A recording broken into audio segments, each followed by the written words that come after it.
तो दोस्तों कैसे हो आप सब। आई होप आप सभी बढ़िया होंगे। आज जो हम अपना नया चैप्टर शुरू करने जा रहे हैं, नाम क्या है उसका, रियल नंबर। तो उसमें हम क्या क्या देखेंगे, रियल नंबर देखेंगे, रेशनल नंबर, इरेशनल नंबर, फिर यूक्लिड्स डिवीजन लेमा और फिर कुछ सवाल करेंगे, ठीक है ना। तो आ जाओ, रियल नंबर क्या होता है, the rational numbers together with irrational numbers are known as real number. मतलब कि जो हमारे रेशनल नंबर होते हैं और इरेशनल नंबर होते हैं, मतलब ये हो गया रेशनल, ये हो गया इरेशनल, दोनों को हम जब कंबाइन कर देंगे, मतलब दोनों का जो ग्रुप होगा उसको हम कहते हैं रियल नंबर, ठीक है। अब रेशनल नंबर क्या होता है, rational number the numbers which can be written in the form of p by q where p and q are integers and q does not equal to 0। मतलब कि rational number एक ऐसे number होते हैं जिनको हम p by q की form में लिख सकते हैं, लेकिन मतलब उसमें जो है p और q वो क्या होगा, हमारा इंटीजर होगा और q की वैल्यू हमारी 0 नहीं हो सकती। अब देखो अगर 0 क्यों नहीं हो सकती, मतलब जैसे ये 5/4 है तो 5/0, 0 डिनोमिनेटर में आ गया, क्या हो जाएगा, नॉट डिफाइंड। तो यानी ये हमारा रेशनल नंबर नहीं हो सकता है। तो यानी q does not equal to 0 होगा, ठीक है ना। हाँ, तो एग्जाम्पल में 5/4 -5/2 -8/3 10/6 एंड एक्सेट्रा। तो अब आ जाओ, इसके बाद हमारा नोट है। नोट में क्या लिखा है, the decimal expansion of rational number is terminating and non terminating but repeating. तो मतलब जैसे माइनस का 5/2 है, ये क्या हो जाएगा, डेसिमल में करेंगे माइनस का 2.5, ठीक है ना। अब देखो 2.5 आ रहा है, मतलब ये पूरी तरीके से कट गया। अब 5 के बाद हम 0 लिख सकते हैं, लेकिन और कोई नंबर से 1 2 3 ये सब नहीं लिख सकते हैं, ठीक है ना। तो ये जो है टर्मिनेट हो गया, तो यानी टर्मिनेटिंग लिखा है, तो ये क्या होगा, रेशनल नंबर होगा। अब यहीं पे जैसे 10/6 है, इसको जब हम डिवाइड करेंगे क्या हो जाएगा, मतलब 5/3 आ जाएगा। तो ये क्या हो जाएगा, 1.6 बार क्या रिपीट करता है, मतलब डिनोशन को रिपीट करता है, डिनोट करता है, ठीक है।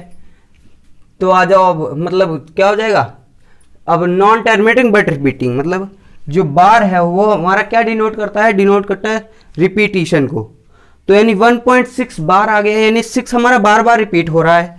तो रिपीट हो रहा है मतलब टर्मिनेट तो हुआ नहीं, तो ये हो जाएगा नॉन टर्मिनेटिंग। अब रिपीट कर रहा है तो रिपीटिंग, यानी ये क्या होगा, रेशनल नंबर होगा।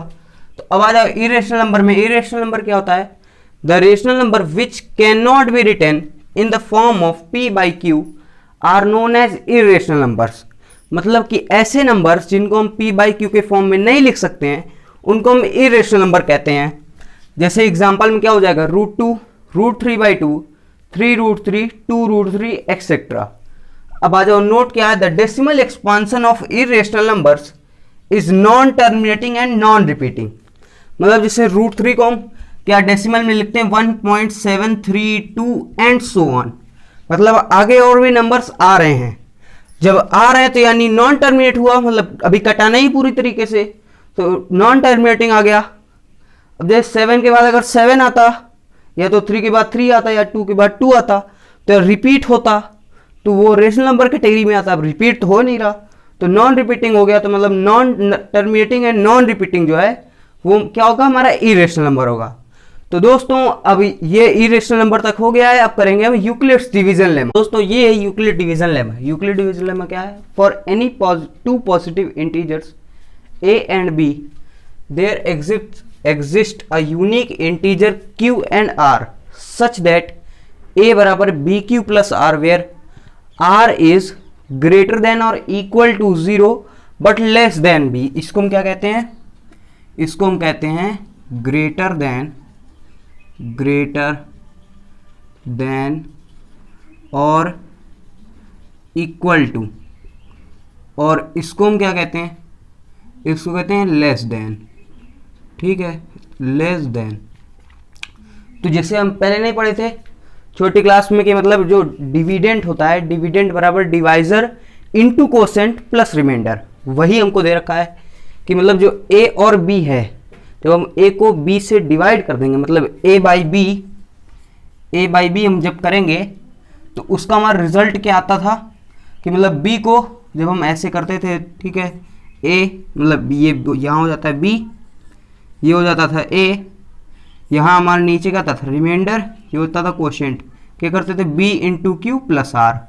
तो वही हमारा यहाँ पर भी है, क्या दे रखा है a बराबर बी क्यू प्लस आर, मतलब डिविडेंट बराबर divisor into quotient plus remainder. क्यों, हमारा कोसेंट को रिप्रेजेंट कर रहा है, आर रिमाइंडर को।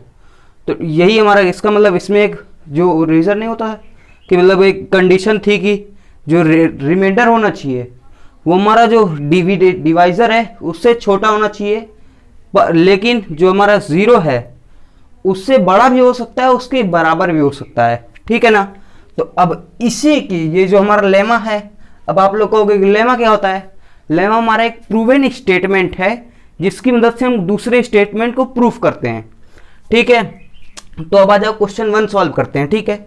Use Euclid's division algorithm to prove to find HCF of 135 and 225। अब इसकी मदद से, यानी ये जो हमारा ये फॉर्मूला है, इसकी मदद से हम जो है ये दो नंबर्स के HCF फाइंड करना है। तो अब आ जाओ, इसको पूरा हम सोल्यूशन करेंगे। जो चीज़ मैं यहाँ लिखूंगा उसी को आपको अगर बोर्ड एग्जाम में आ जाता है सवाल, तो आपको उसी तरह वहाँ लिखना है, ठीक है ना। तो अब जो है डिवीजन एल्गोरिथम से करना है। तो अब आ जाओ, यूजिंग सोल्यूशन अब शुरू होगा। Using Euclid's division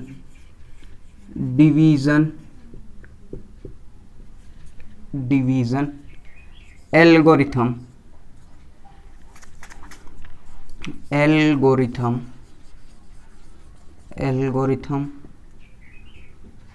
we have,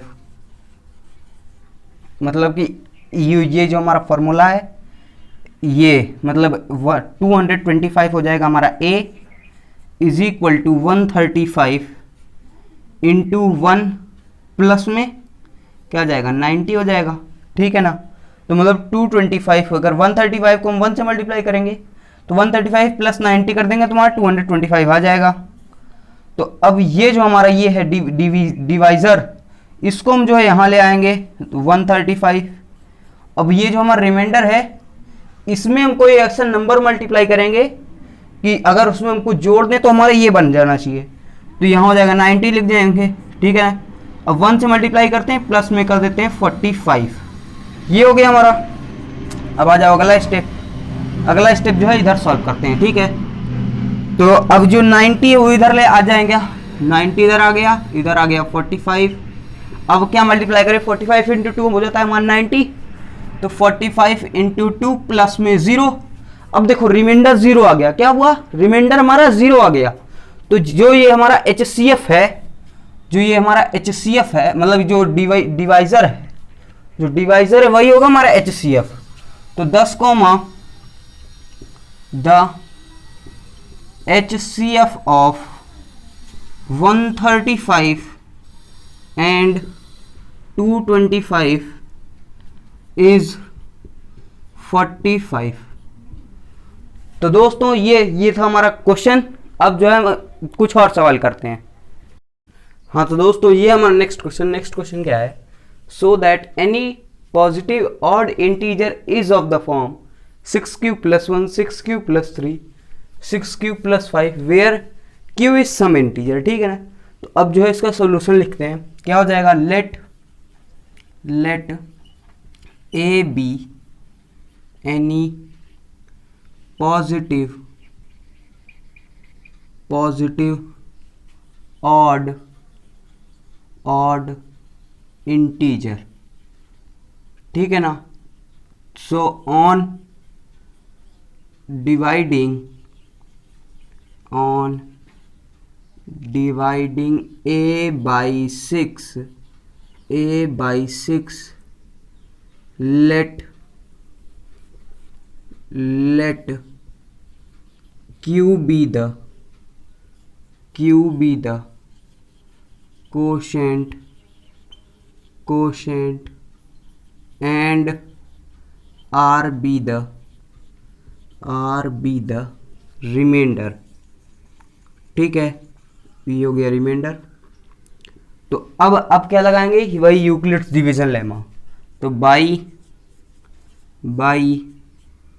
Euclid's division division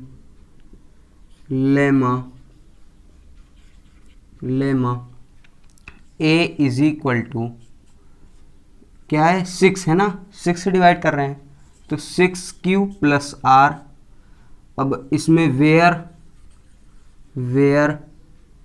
r is greater than equal to 0 या फिर लेस देन 6।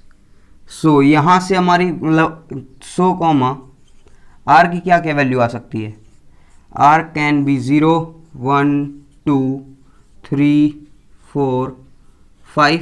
अब 6 से छोटा तो 6 तो होगा नहीं, तो 5 ही तक होगा हमारा। तो अब जो है सारी वैल्यू पुट कर देते हैं। तो now comma a is equal to, अब जब 0 पुट कर देंगे तो क्या हो जाएगा 6q, 1 पुट करेंगे तो 6q प्लस 1, 2 पुट करेंगे 6q प्लस 2, 6q प्लस 3, अब 6q प्लस 4, 6q प्लस 5। ठीक है, तो अब जो है अब देयरफॉर अब देखो वैल्यू अपने से पुट करते हैं हम। अगर q को हम 1 रखेंगे तो q 1 से मल्टीप्लाई हो जाएगा, यानी 6 इवन आ रहा है, तो यानी ये हमारा कैंसिल हो जाएगा। अब देखो यहाँ पुट करोगे 1 तो 6 इंटू 1 6 प्लस 1 ऑड आ गया।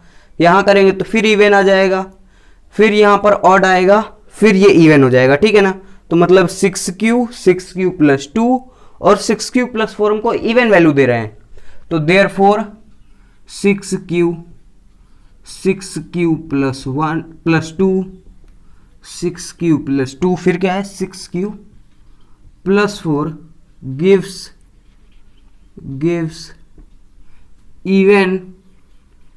even values of a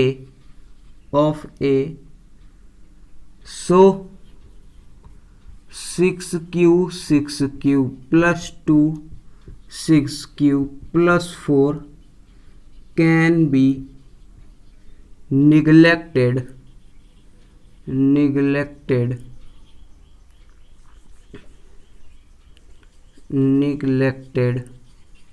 ठीक है ना, तो अब आ जाएगा 10 comma a is of the form